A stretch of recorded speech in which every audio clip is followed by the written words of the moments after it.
Bismillahirrahmanirrahim. Assalamualaikum warahmatullahi wabarakatuh. Alhamdulillahirabbil alamin wal aqibatu lil muttaqin wala udwana illa 'alal zalimin. Asyhadu an la ilaha illallah wahdahu la syarikalah wa asyhadu anna Muhammadan abduhu wa rasuluh. Allahumma salli wa sallim ala hadzal nabiyil karim nabiyyina Muhammadin wa ala alihi wa ashabihi ajmain. Amma ba'du, para jamaah, Bapak, Ibu, hadirin sekalian, mudah-mudahan keluarga kita yang sekarang sedang sakit, mudah-mudahan segera disembuhkan oleh Allah Subhanahu wa taala. Amin ya rabbal alamin. Jamaah sekalian, kita akan melanjutkan pengajian kita setiap zuhur hari Selasa ini, dan tema kita adalah pendidikan Luqmanul Hakim, yang pada siang ini adalah seri yang ke-7 tentang mengajari anak untuk melakukan amar ma'ruf nahi mungkar.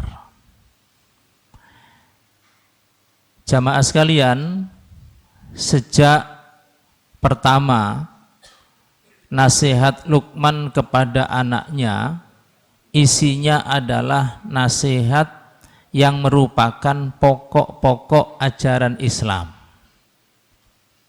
Mulai dari ya bunayya la tusyrik billah, mengajarkan kepada anak kita agar tidak syirik kepada Allah, mengajarkan kepada anak kita untuk berbakti kepada kedua orang tua, mengajarkan kepada anak kita yang kemarin kita bahas tentang sholat, dan pada hari ini yang akan kita bahas adalah wa'mur bil ma'rufi wanha 'anil munkar. Di ayat ini ada 3 nasihat Luqman kepada anaknya. Nasihat yang pertama yang kita bahas pada Selasa kemarin adalah ya bunayya aqimis shalah. Wahai anakku, dirikan sholat. Itu sudah kita bahas pekan kemarin. Yang akan kita bahas hari ini adalah wahai anakku, wa'mur bil ma'ruf. Kamu harus bisa mengajak orang untuk berbuat yang baik. Wanha 'anil munkar, dan kamu harus bisa mencegah orang lain melakukan kemungkaran. Para jamaah sekalian, setelah kemarin kita membahas potongan pertama di ayat ini adalah tentang sholat, maka di sini kita membahas tentang amar ma'ruf nahi mungkar. Sholat itu penting, amar ma'ruf nahi mungkar juga penting. Karena penting, maka perlu kita ajarkan kepada anak kita bagaimana sholat yang benar dan bagaimana juga amar ma'ruf nahi mungkar yang benar. Jangan sampai ada di dalam pikiran kita amar ma'ruf nahi mungkar itu kan tugasnya Muhammadiyah. Enggak. Atau amar ma'ruf nahi mungkar itu kan tugasnya wong tua. Enggak. Justru Luqmanul Hakim mengajari anaknya untuk sholat dan amar ma'ruf nahi mungkar. Saya kasih ilustrasi begini. Ada kebetulan buku yang saya baca tentang masa kecil Hasan al-Banna, salah seorang tokoh muslim di Mesir di awal abad ke-20. Waktu itu Hasan al-Banna dan teman-temannya yang masih SD, sekolah dasar itu pulang dari sekolah siang bareng-bareng seperti kita dululah, jalan kaki dari sekolah mau ke rumahnya itu melintasi sebuah kampung. Ketika di tengah-tengah kampung itu azan zuhur berkumandang, dilihat ada masjid. Hasan al-Banna mengajak teman-temannya untuk mampir sholat dulu sebelum melanjutkan pulang. Namanya anak kecil, siang panas, habis jalan kemeringet, lalu ada tempat wudhu itu bukan keran tapi kolam gede itu, jeding. Anak kecil pegel, kepanasan, kemeringet, terus kelihatan ada air jernih, kumpling-kumpling. Apa kira-kira yang dilakukan anak itu? Nah, itu ketemu dunianya. Mungkin sebelum wudhu ya sirat-siratan sana macam-macam. Dunianya. Ketika mereka sedang asik bermain air itu, ketua takmirnya muncul. Nah, biasanya sing diwedeni arek cilik ya ketua takmir iku. Dengan wajah yang marah, dengan mata yang sudah merah, kelihatan anak kecil-kecil mainan air itu marah dia. Dibentak-bentak.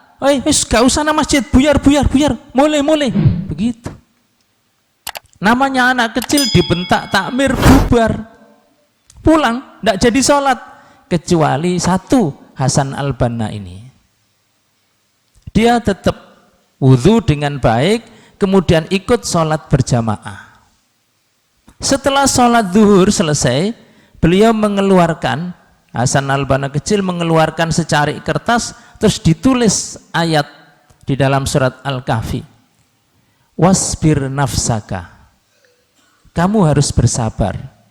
Ma'alladzina yad'una rabbahum, ketika ketemu dengan orang-orang yang beribadah kepada mereka, bil ghadati wal asyi, pada waktu pagi dan petang dan seterusnya. Ditulis ayat lengkap.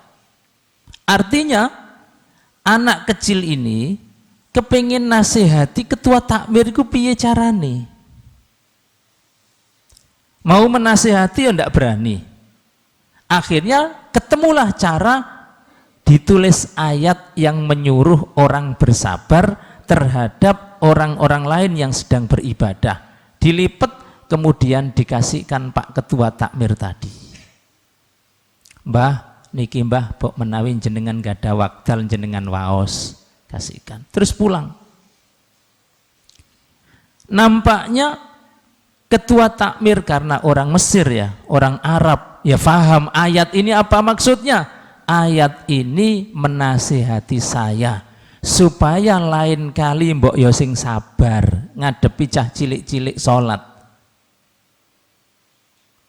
Nah, tersentuh dia dan menyadari kesalahannya.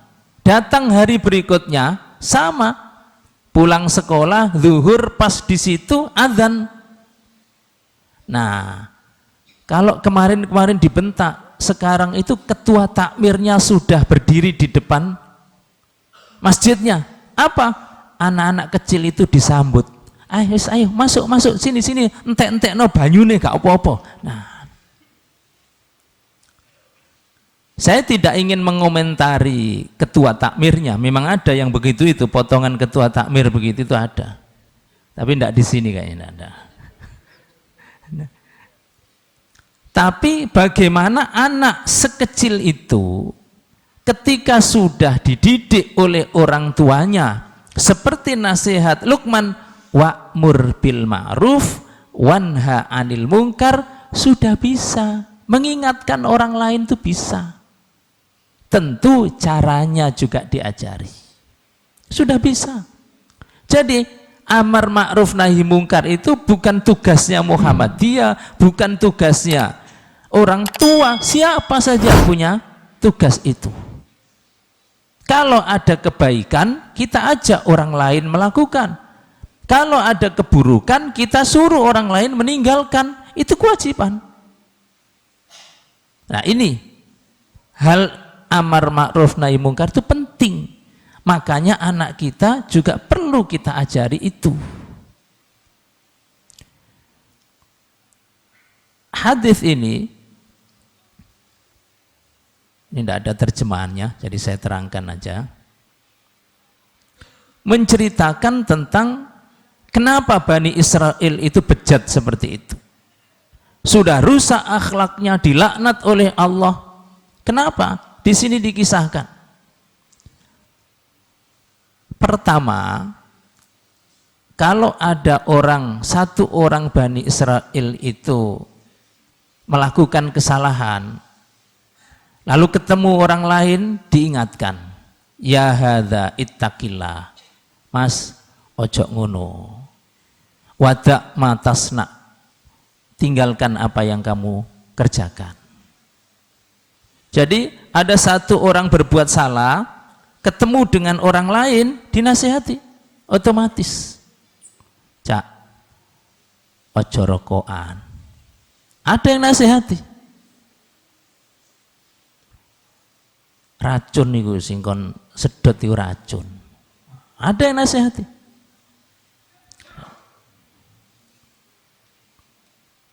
Sudah, itu hari pertama nasihati. Hari kedua ketemu lagi. Minal ghad wa huwa ala halihi. Teman yang kemarin dinasihati karena melakukan kesalahan itu, hari itu masih juga seperti itu. Cuma masalahnya apa? Wala yamna'uhu dzalika ayyakuna akilahu wa syaribahu wa qa'idahu. Tetap makan bersama, tetap minum bersama, tetap jagongan bersama, tapi wingi ngilingno, sekarang sudah gak ngilingno. Orang itu kalau sudah saking akrabnya mau menasihati itu pekewo, ya ndak? Ya. Bendino ketemu ngilingno repot, sungkan, itu biasa. Nah Bani Israel itu awalnya begitu, awalnya begitu. Falamma fa'alu dzalika, ketika semua orang berbuat salah lalu tidak ada yang mengingatkan, dzaraballahu quluba ba'dihim ala ba'd. Sudah. Yang mengerjakan mungkar sak karep-karepe. Yang cuek-cuek sak lawase. Akhirnya begitu. Makanya kemudian Nabi membaca ayat lu'inal ladzina kafaru mim bani Israil ala lisani Daud wa Isa bin Maryam. Orang-orang kafir Bani Israel itu dilaknat melalui lisannya Nabi Daud dan Nabi Isa bin Maryam. Dzalika bima asaw wa kanu ya'tadun. Itu karena mereka banyak maksiat dan melampaui batas. Kanu, orang-orang Israel itu la yatanahawna, tidak ada orang yang mau mencegah an mungkarin fa'aluh, kalau ada orang berbuat mungkar yang lain diam. Itu awal rusaknya Bani Israel. Sampai ayat berikutnya. Nah, lalu Nabi bilang apa? Kalla wallahi, demi Allah, kalian mau amar ma'ruf dan nahi mungkar, atau kalian akan dikasih oleh Allah pemimpin yang zalim dan akan berlaku sewenang-wenang. Nah, saya lengkapi dengan hadis berikutnya. Ini ada terjemahannya. La ta'murunna bil ma'ruf wa la tanhawunna 'anil munkar. Kalian mau amar ma'ruf nahi mungkar, atau nah ini Allah ngasih pilihan, gelem amar ma'ruf nahi mungkar tagak. Kalau enggak, la yusallitannallahu alaikum syirarakum, Allah akan kasih pemimpin kalian, tapi pemimpin itu syiror, yang jahat jadi pimpinan.